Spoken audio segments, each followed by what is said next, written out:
छोटी सी उम्र में मैं इस विचारधारा से जुड़ा था। 10 साल की उम्र में मैं राष्ट्रीय स्वयंसेवक संघ का स्वयंसेवक बना। 15 साल की उम्र में जब उज्जैन में प्रशिक्षण वर्ग में गया था, तो 15 वर्ष की उम्र में अग्नि को साक्षी मानकर भारत माँ को परम वैभव पर ले जाने की प्रतिज्ञा की थी, शपथ खाई थी। आज भी उस पर अटल हूँ, अड़ी हूँ। 40 साल के सार्वजनिक जीवन में एक भी नए पैसे का दाग नहीं है, और मैं पूर्ण विश्वास से कह सकता हूँ कि जीवन में एक भी काम ऐसा नहीं किया। मेरा पूरा सार्वजनिक जीवन देख लेना, एक भी मैंने काम ऐसा नहीं किया लेस मात्र भी मेरी विचारधारा को कोई नुकसान पहुंचे।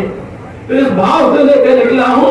पिछली बार जो कार्यकर्ताओं का सहमत कार्यक्रम था, उसमें भी मैंने कहा था एक नए पैसे का दाग आज भी नहीं है। जिस दिन भी एक नए पैसे का दाग लग जाएगा, उस दिन राजनीति से संन्यास ले लूंगा, हिमालय बेटा के साथ ना करूंगा कि भगवान जी ने मुझे जनता की सेवा के लिए भेजा था, मैं जनता का पैसा खा गया, मुझसे पाप हो गया, मुझे माफ करना।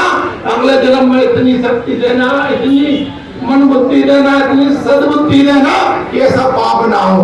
उन्हें पुनर्जन्म से एक बात याद आ गई, उसको कह के अपनी वाणी को भ्राम दूंगा। हम सब हिंदू हैं, जो हिंदू हैं, कुछ मुस्लिम भाई भी यहाँ होंगे, लेकिन हिंदुओं के लिए कह रहा हूँ कि हम पुनर्जन्म में भरोसा रखने वाले लोग हैं। हम मानते हैं कि हमारा पुनर्जन्म होता है।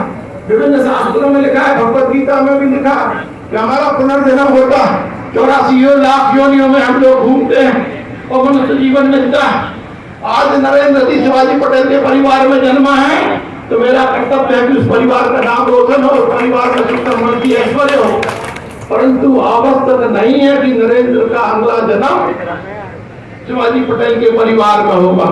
हो सकता है बरेली का जो सबसे गरीब व्यक्ति हो, उसके घर में भी मेरा जन्म हो सकता है। और ये सिद्धांत केवल मुझ पर लागू नहीं होता, आप सब पर होता है। तो मैं जितने भी अधिकारी हैं, जितने भी राजनेता हैं, जितने भी व्यापारी हैं, उनसे यही निवेदन करता हूँ, प्रवचन सुनते हो तो प्रवचनों की मानो भी।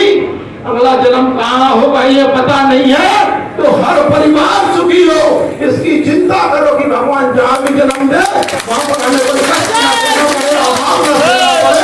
और यही सिद्धांत लेके मैं राजनीति में निकला हूँ। आप सबका आशीर्वाद मिले, आपका जो आशीर्वाद आप सब आए हैं ये मिला ही है निश्चित रूप से। सरकार तो चली रही है, मोदी जी की सरकार तो 2024 में भारी बहुमत से जीतने ही वाली है।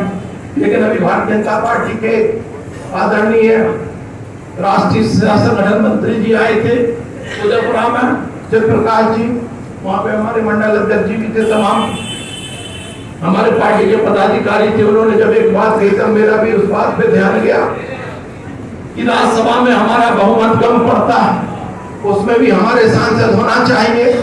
और हम सोचते हैं राज्यसभा के सांसद में तो हमारी कोई भूमिका नहीं है।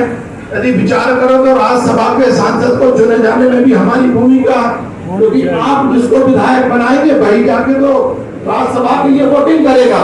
तो राज्यसभा में भी हमारा बहुमत है, इसलिए विधायक चुना जाना अत्यंत आवश्यक है।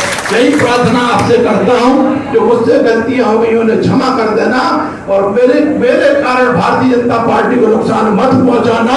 मैं बारंबार आपके कदमों में, आपके चरणों में मेरा माथा रख के माफी मांग लूंगा, लेकिन भारतीय जनता पार्टी को विजय बनाए। धन्यवाद। भारत माता की जय।